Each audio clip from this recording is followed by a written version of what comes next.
नाजरीन, आप देख रहे हैं सूबाई रंग न्यूज और एंटरटेनमेंट टीवी चैनल और मैं हूं कमल सिया। सबसे पहले नजर डालते हैं आज की अहम खबरों पर।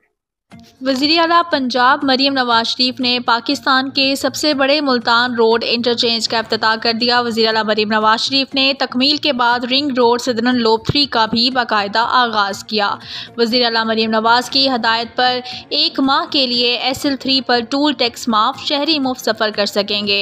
वज़ीर आला मरीम नवाज शरीफ ने SL4 प्रोजेक्ट के लिए फौरी इक़दामात की हिदायत भी की हैं।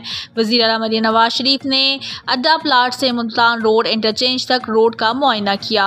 वज़ीर आला मरीम नवाज शरीफ ने लाहौर रिंग रोड के मुल्तान रोड इंटरचेंज का भी मुआयना किया। सूबाई वज़ीर मवासलात मलक ज़ुहैब अहमद बर्थ ने वज़ीर आला मरीम नवाज को प्रोजेक्ट के बारे में तफसीली ब्रीफिंग दी।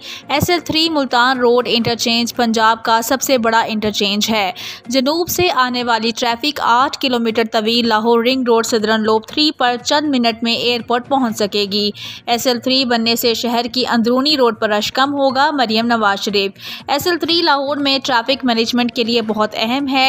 ठोकर और केनाल रोड पर भी ट्रैफिक रश कम होगा। मरीम नवाज शरीफ वज़ीर आला मरीम नवाज शरीफ ने सेक्रेटरी तामीरात मवासलात और टीम की कारकर्दगी को सराहा।